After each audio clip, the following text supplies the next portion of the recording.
Caros amigos, bem-vindos a mais um episódio de Hoje na Segunda Guerra Mundial. Hoje falaremos sobre um tema que vem atraindo muito as atenções lá na página: as grandes purgas de Stalin.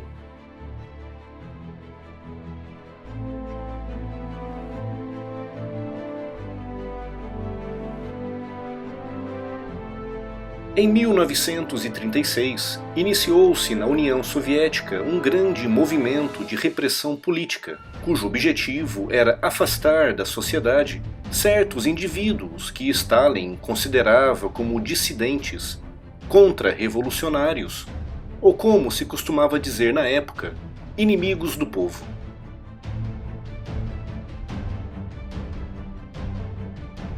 Como é fácil reparar, o termo inimigo do povo é tremendamente amplo e impreciso, o que servia na perfeição para o governo soviético da época, facilitando bastante a sua tarefa de perseguir, acusar e processar qualquer pessoa que Stalin considerava como um potencial inimigo.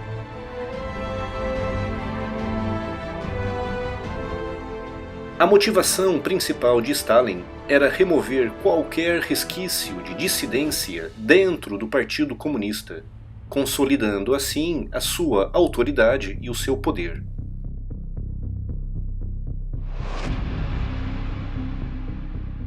As purgas, oficialmente motivadas por um suposto combate a grupos internos terroristas e sabotadores, afetaram praticamente todos os setores da sociedade soviética da época.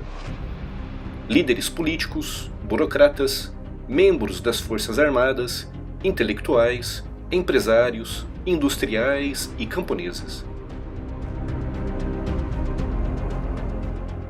No início dos anos 30, os líderes soviéticos viam com preocupação a crescente insatisfação popular, resultado da coletivização forçada dos camponeses e da grande fome que afetou grandes porções da Ucrânia, do Cáucaso e do Cazaquistão, resultando na morte de milhões de pessoas. Stalin temia que essa insatisfação popular pudesse crescer e se transformar numa nova guerra civil, e passou a encarar antigos amigos e aliados como potenciais opositores e líderes daquilo que ele costumava referir como uma contra-revolução. Após a morte de Lenin e do afastamento de Trotsky, que tinha sido expulso da União Soviética em 1929, Stalin queria consolidar a sua visão ideológica particular como a única no país, e para isso precisava eliminar fisicamente os apoiantes dessas antigas figuras de topo, e para isso as grandes purgas também foram muito úteis.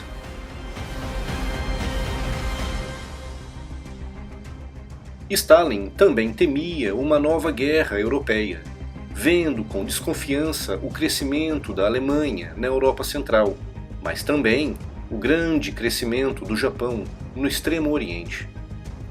Sentia-se duplamente ameaçado, com o seu país cercado por países potencialmente inimigos e repleto de pessoas que ele reconhecia como rivais. Em caso de guerra, ele temia perder o controle do poder central, o que foi mais um motivo para o início das grandes purgas. Em 1936, o NKVD, sob a direção de Henryk Yagoda, iniciou a perseguição formal contra antigos líderes e burocratas do partido.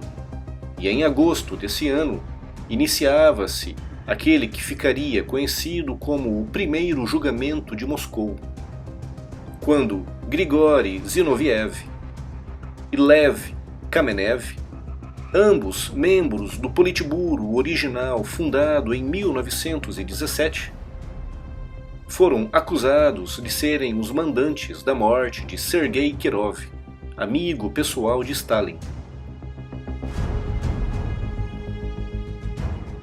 Como sempre acontecia nesse tipo de julgamento, Os acusados confessaram todos os crimes e foram executados.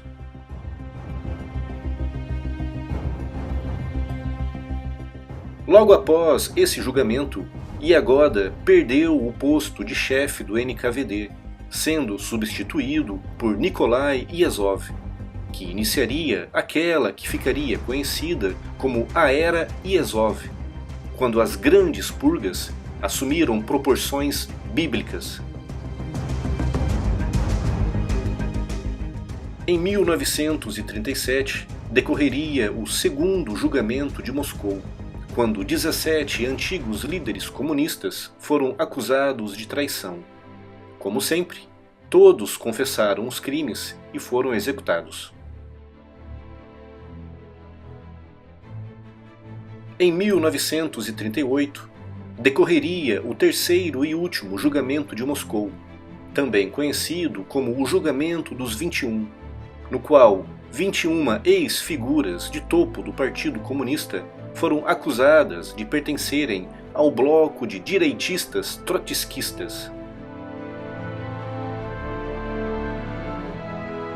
Dentre as figuras de topo, destacava-se Nikolai Bukharin, ex-chefe da Internacional Comunista, Alexei Rykov, ex-premier da União Soviética, e, ironia do destino, o próprio Genrikh Yagoda, como chefe do NKVD, tinha justamente iniciado as grandes purgas.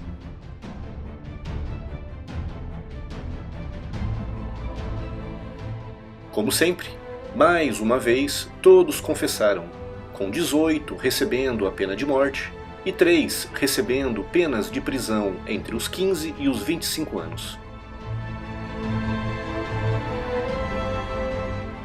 Poucos meses depois desse julgamento, seria a vez de Nikolai Iazov seguir o mesmo destino de Yagoda.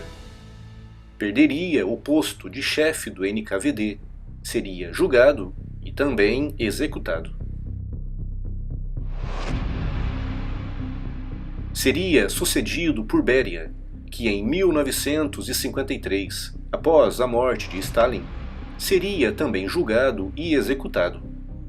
Todos os 3 chefes que o NKVD teve ao longo da sua existência foram julgados, condenados e executados. De acordo com documentos recentemente desclassificados, durante a era Iazov foram detidas mais de 1,5 milhões de pessoas, das quais cerca de 650 mil foram executadas, o que dava uma média de 1.000 execuções por dia. Esses mesmos documentos indicam que cerca de 6% da população total da União Soviética na época foi direta ou indiretamente afetada pelas grandes purgas. Ou seja, cerca de 8 milhões de pessoas tiveram seus nomes referidos em processos judiciais. As purgas também afetaram as forças militares soviéticas. Dos 15 comandantes de exército, 13 foram afastados, presos ou executados. O mesmo destino levou 8 dos 9 almirantes da Marinha Soviética, 50 dos 57 comandantes de corpos de exércitos e 154 dos 186 comandantes divisionais, sem contar milhares de oficiais de menor patente. As purgas foram tão profundas que acabariam por afetar a capacidade ofensiva do Exército Vermelho, resultando na vergonhosa campanha da Guerra de Inverno entre 1939 e 1940, quando dos 750 mil soldados soviéticos lançados contra a pequena Finlândia, cerca de 400 mil foram mortos ou feridos. Os efeitos das purgas também se fizeram sentir em junho de 1941, quando a Alemanha invadiu a União Soviética, com o Exército Vermelho acumulando pesadas e horríveis derrotas, resultando, entre mortos, feridos e capturados, em cerca de 2 milhões de baixas em apenas 6 meses de invasão. Os efeitos nocivos das purgas só começaram a desaparecer em 1942 e, mais notavelmente, em 1943, principalmente após a vitória soviética em Stalingrado.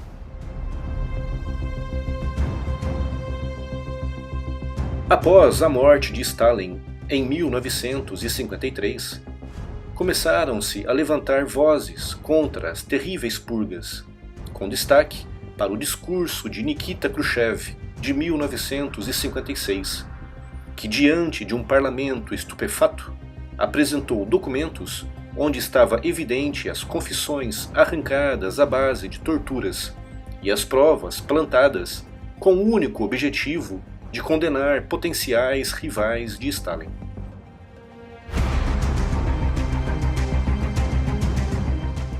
Foi uma das fases mais negras da história soviética, motivada pela paranoia de Stalin e no seu desejo doentio de perpetuar-se no poder.